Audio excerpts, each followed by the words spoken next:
Benoît, 6e épisode. Peut-être qu'un jour, je vais me dire, tiens, allez, je décroche, et là, je l'appelle. Mais j'y vais pas, jusqu'au jour où il va se passer un truc énorme.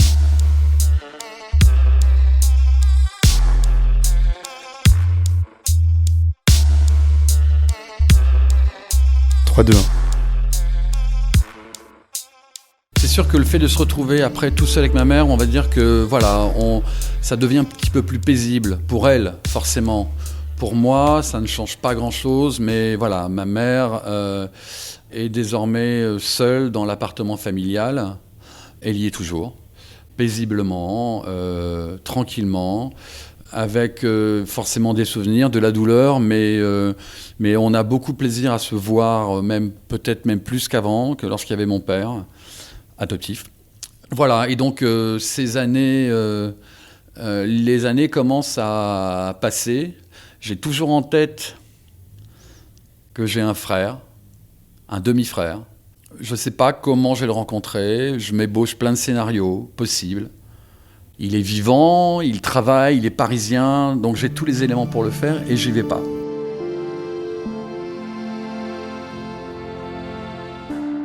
J'imagine que tu devais y penser souvent. Et comment tu y pensais ? Est-ce que tu le voyais comme un frère ? Est-ce que tu te faisais des espèces de films où tu te voyais comme copain avec lui ou... Comment tu fantasmais l'histoire ? En fait, j'ai pas vraiment projeté, je ne fantasmais pas le fait d'avoir un frère. Je pense que tout ce qui m'est arrivé m'a extrêmement endurci, m'a beaucoup appris de la vie et je me suis pas projeté dans une relation. J'ai ébauché quelques scénarios possibles, imaginables, avec des expériences qu'on voit dans des documentaires à la télévision, des témoignages dans des émissions où les gens racontent leur vie et on voit parfois des choses qui se passent mal quand on ressort des vieux dossiers, quand les vieux démons ressortent, quand des gens se rencontrent, ils s'aperçoivent qu'ils sont de la même famille, etc. Il y a parfois du rejet. Et j'étais plus positionné, je dirais, sur ce terrain-là, en me disant, tiens, si je le rencontre, peut-être qu'il va pas m'apprécier, peut-être qu'il va me prendre pour un menteur, peut-être que je suis un affabulateur et je raconte n'importe quoi. Et en fait, j'étais assez neutre par rapport à ça. Je pense que c'était un peu comme ma grand-mère avait dit, après tout, voilà, c'est la vie, c'est comme ça, et puis, voilà, on va pas tout chambouler, quoi. Et moi, j'étais dans cet esprit-là. On est 9 ans après la mort de ma grand-mère et 9 ans après, donc ma mère m'annonce que mon père n'est pas mon père, que j'ai un autre frère. Voilà, j'ai passé 9 ans avec cette certitude-là et donc je vis avec.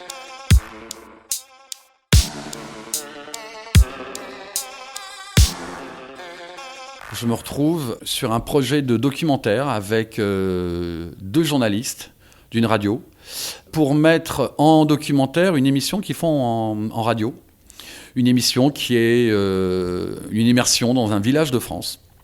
Et l'idée de France Télévisions, parce que je peux les citer puisque c'était une émission récurrente sur France Télévisions, l'idée de France Télévisions était de transposer, je dirais, cette émission de radio en documentaire, en immersion dans un village de France. Et de ma partie, je réalisais donc une partie de cette série, puisqu'il y en a eu plusieurs, on était plusieurs réalisateurs là-dessus. Donc me voilà embarqué, j'ai envie de dire, avec 2 journalistes de France Inter, un homme et une femme, et on m'envoie avec eux dans le Languedoc-Roussillon, dans un village qui s'appelait, mais sur son nom, Matemal.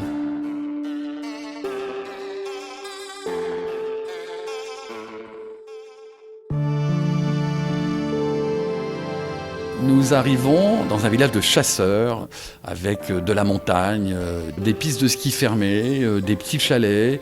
On est à Matemal, qui est vraiment limite des Pyrénées.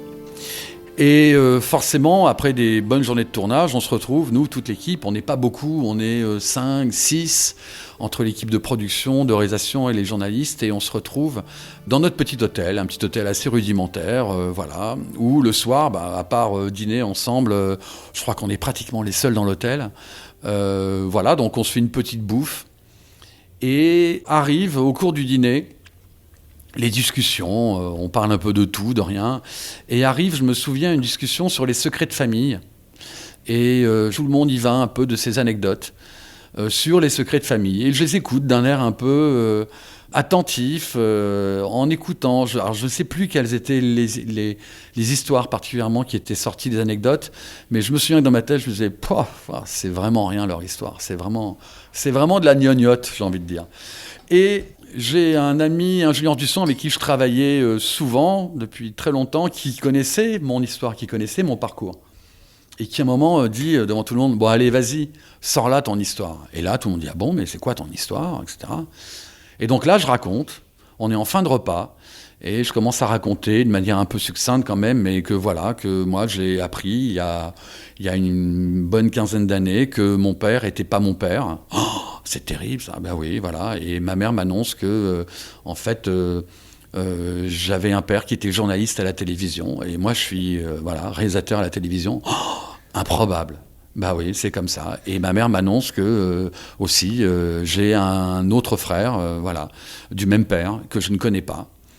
Et voilà. Et alors les questions commencent à fuser parce que forcément il faut creuser, on creuse. Alors moi j'essaie de réunir quelques éléments de réponse. Je m'égare un peu de temps en temps, mais on me demande mais ton frère tu l'as rencontré? Je dis bah non, je sais qui c'est. Ma mère m'a dit qu'il travaillait dans une ONG, c'était le patron d'une ONG, etc. Et que mon père est décédé, qu'il a travaillé d'abord à l'ORTF, puis après il est parti dans le sud travailler à Europe 1. Et en face de moi, j'ai un des deux journalistes avec qui je travaille, qui me regarde et qui a l'air un peu... il a l'air un peu blême, terrorisé, je sais pas vraiment, et il commence à me dire, mais attends, qu'est-ce que tu me racontes là? Tu dis que tu as un père qui était journaliste. Je dis, oui, et tu dis à Europe 1, et il a un fils, oui, qui était dans une ONG, oui. Et il me dit, mais son fils, là... il s'appelle pas Pierre? Je dis, bah si, il s'appelle Pierre. Et là, je le vois, mais blême. Et il me dit, mais c'est un ami, c'est mon voisin de palier, et on est super potes.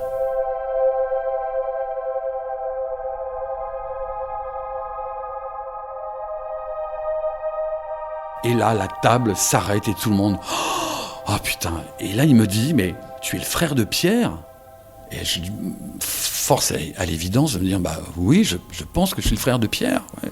Oui, j'avais en face de moi un garçon que je connaissais depuis 3 jours, avec qui je me retrouve pour aller tourner un documentaire dans le Languedoc-Roussillon. On se retrouve dans un hôtel un soir en train de manger, de boire des bouteilles et de discuter de sujets et d'autres, et de se retrouver sur des sujets, sur les secrets de famille, que je raconte mon histoire, et lui m'annonce... avec tout ce que je lui dis, que c'est mon frère, il connaît mon frère, et qu'il habite sur le même palier que mon frère. Là, les bras m'en tombent, on est tous scotchés. Moi, le premier, j'ai du mal à y croire. C'est un truc... j'ai mis du temps, et je me souviens lui avoir dit tout de suite, mais d'une manière assez froide, je lui ai dit, il va falloir que je le rencontre. Voilà. Il va falloir que je le rencontre.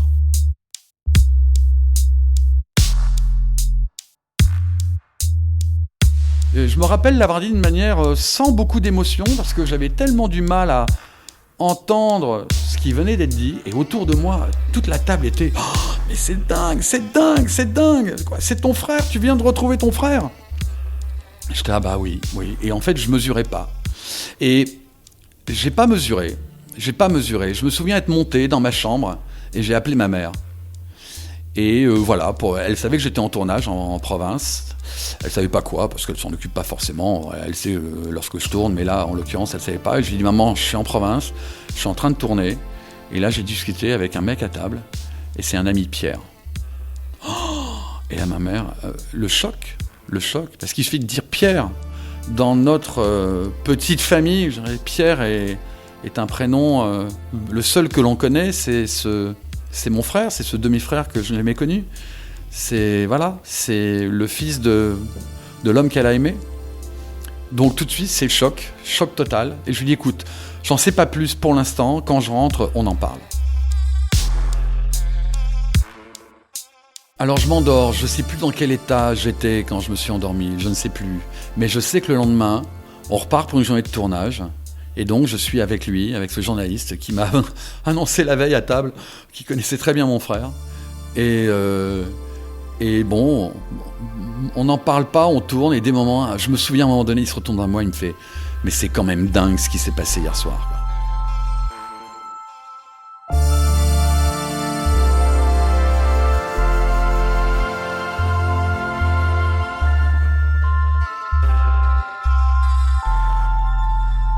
On rentre de tournage, et là forcément, je lui demande, je lui dis « Bon alors, on le voit quand mon frère ?» Et je sens une petite réticence parce que il me dit écoute, moi ça me met un peu, pas en porte-à-faux, mais c'est quand même terrible ce qui lui arrive là. Je peux pas lui dire comme ça que j'ai rencontré son frère, il ne te connaît pas. Moi j'ai un peu peur de lui annoncer le truc et je me vois pas. Donc je voulais pas non plus lui faire porter cette responsabilité d'aller au turbin, allez vas-y.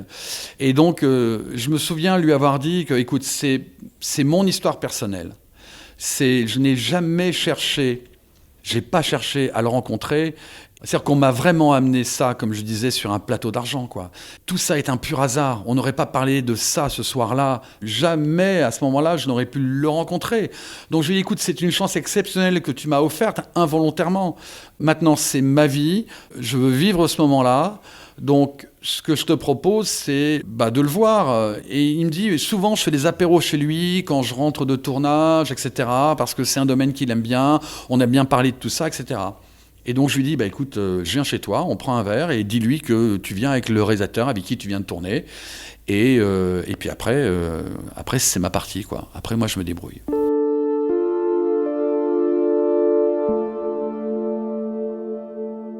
À suivre.